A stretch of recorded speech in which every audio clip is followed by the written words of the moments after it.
Hey, what's up, YouTube? Today I'm gonna react to TierZoo or Claw's OP.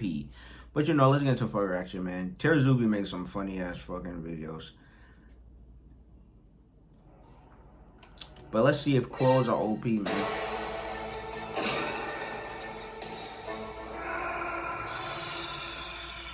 Game over.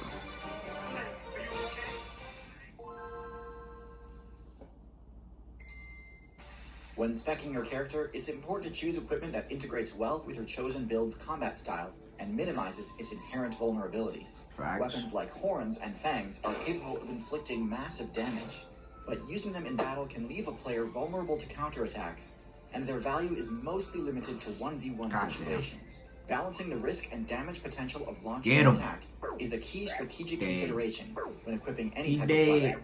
So today we'll discuss one that comes as a standard feature on many of the most viable builds in the game. Claws. Claws are versatile, close-range weapons that can be used for offense or defense without sacrificing much in terms of mobility. They do require the user to get somewhat close to an enemy to launch an attack, but due to the low end lag on most standard slashing and swiping claw strikes, these tend to be one of the safest attack options a player has access to. Yo, the crab. Unlike some other weapons, claws can usually be regenerated if damaged, allowing them to be used freely with minimal risk. Claws can be used against multiple enemies at once if the build has decent mobility, making them an excellent choice for generalists and tanks alike. They can also be specialized into a variety of secondary perks that allow the user to climb, dig, or run at extreme speeds without slipping. Claws can be optimized for piercing, slashing, or crushing damage depending on which basic type you spec into. While some members of the arthropod faction have tiny hooked claws that are used for the mobility perks alone, others equip pincher-type claws called chelae that can inflict massive crushing damage. The size of chelae relative to the user's body varies between build classes, but they can be used in combat even on the smaller end due to the additional perk of being able to immobilize a... Yo, I swear, how crabs, bro, react to shit be funny as fuck, bro. Crustacean builds like crabs and lobsters can use claws to crush or dismember prey, a devastating attack if it connects, though it can be fairly easily dodged by more mobile players. Scorpions can use their claws to inflict knockback or as a physical barrier to keep an enemy away from their vitals, but they also enable them to use an extremely powerful grapple-in combination move. While an enemy is immobilized in their claws, scorpions use their flexible stingers to inflict massive piercing and venom damage. This attack is more effective than crushing alone, but the trade-off between physical power and venom potency means that some scorpions are still weak against builds that can deflect or withstand their stings. Instead of modifying entire limbs into crushing pinchers, many tetrapod builds can equip individual claws to each digit and then use them to inflict piercing or slashing damage. Reptile and mammal builds that spec into claws usually equip them to all 4 limbs, using them for combat as well as their broad array of secondary functions. Tetrapod builds in earlier expansions experimented with a variety of claw specializations, with Therizinosaurus dumping the most evolution points into... I swear, the game lingo, it will make the videos, bro. I swear, the game lingo that you be saying, be making a fucking video, a variety of claw specializations. Like the expansion, bro. Like, dumping the most evolution points into the trait of any build in history. These giant curved claws were primarily used to hook and pull vegetation in order to access the best loot, but they served the secondary function of being used to attack or intimidate predators in a similar strategy to that of anteaters in the current meta. Megatherium is another example of a build that went all in on claws, but theirs were specialized to withstand the impacts of intense digging, and thus were much more powerful. Bro, that should look like a big-ass sloth, bro. Like, what the fuck is that? But theirs were specialized to withstand the impacts of intense digging, and thus were much more powerful in combat as a result.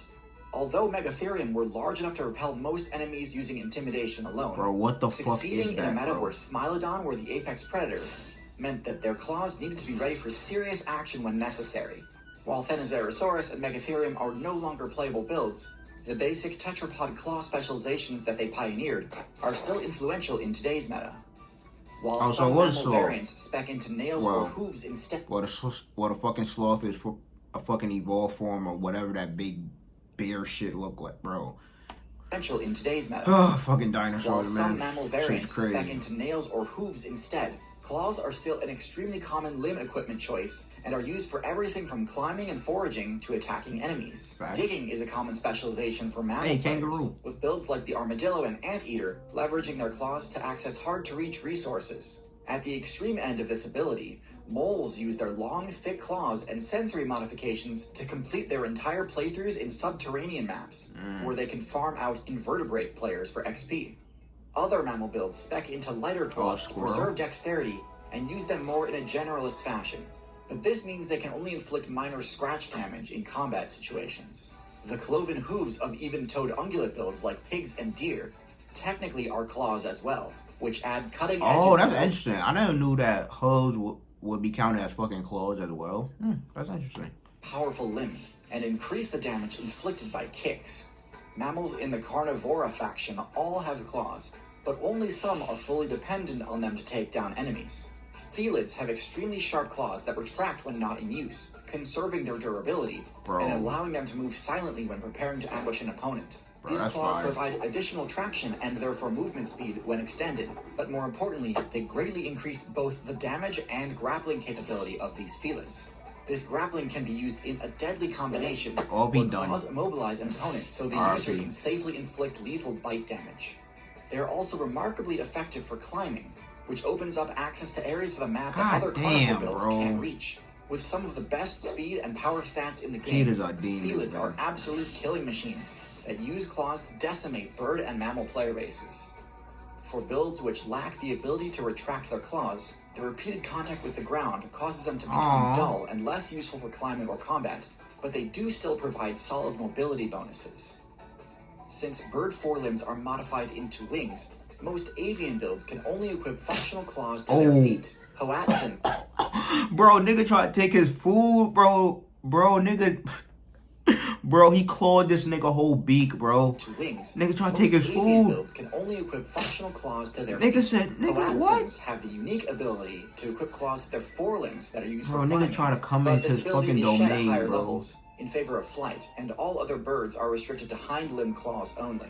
While this may seem like a limitation, members of the raptor faction use their claws and wings in conjunction to carry out some of the deadliest ambush attacks in the game. Their absolutely busted sensory abilities and mobility stats allow them to attack before an opponent can even detect their presence, impaling them with sharp talons before they have time to react and counterattack. However, raptor legs are relatively short and their wings can't deal much damage in their own right, which limits their ability to counterattack when an enemy launches an attack on the ground or from behind. In a major departure from the typical avian playstyle, some birds dump evolution points into their legs and feet at the expense of their flight ability. This strategy hinges on having a high enough run speed to evade most enemies, and enough power in their legs to disembowel enemies with dagger-like claws when challenged. Both types of avian builds can be viable against certain opponents, but their inability to inflict much damage with their wings leaves them vulnerable to rushdown and more powerful builds, and underscores the benefits of having claws equipped to all four limbs. Claws are an excellent weapon choice for players with the flexibility and limb lengths needed to maximize their threat range. But even on less mobile builds, they're still well worth the investment. These versatile weapons are at their best when they're used either as a safe, non-committal attack to chip away at an opponent, or as part of a grappling combination move that anchors an opponent in place, while additional damage is inflicted by either teeth or stingers. As the top-tier claw users, felids are definitely OP, as they have pretty much the perfect setup to maximize the utility of their highly specialized claws. So don't expect to immediately skyrocket up the tier list the moment you spec into the claws trait, as the felid class may be a bit of an outlier. However, claws are still a valuable addition to almost any build that can equip them, and cost very little in terms of evolution points considering how many new options and strategies they can add to a character. On the subject of claws, you may have noticed that I didn't discuss one of the game's most famous claws in this video. On that note, I have a bit of an announcement. I've been secretly working on something big, my own 3D animation studio. I want to make one of the best educational wildlife shows ever, and finally answer the types of questions that I constantly get asked. Who would win in a fight between, well, I mean, take your pick. So far, I've been limited in what I've been able to show on this channel, since many animals never meet, and are separated by either distance or time. Through the magic of 3D animation, I want to bring these confrontations to life for all of you to witness. The first episode will pit one of history's most lethal claws against one of prehistory's most deadly fangs. I've been working super hard, and although the first Interesting. episode isn't quite ready, it'll be premiering on Nebula soon, and I don't want you to miss it. Many of you know by now that TierZoo has been a longtime partner of Nebula, a creator-owned streaming service whose mission is to empower creators to make high-budget content that they couldn't otherwise. Well, I'm no exception, and I'm really shooting for the moon here, so please, check out the sponsor of today's video, the Nebula Curiosity Stream Bundle. Curiosity Stream has thousands of amazing non-fiction titles on there already for you to check out while I put the final touches on this show, including personal favorites of mine like Out of the Cradle and Amazing Dino World. And on the Nebula side of things, Real Life Lore's Modern Conflict series and Real Engineering's Battle of Britain series are must-watches. The bundle is only $14.79 a year, already one of the best deals in streaming, and that's before you add on the high-budget 3D show that I'm launching. That's it, bro. Well, but shout out to him. He trying to get his own 3D studio and shit. But man, another great video from fucking TierZoo. Our fucking claws OP, man. Man, it seemed like it, man. They got a lot of attributes and fucking perks, but man. But I didn't know that hooves count as fucking claws as well. That's interesting. That's interesting as fuck. But another great video from TierZoo. But you know, like, comment, subscribe. So just anything else you want to try to, you know, down below in the comments. But check out in the next one.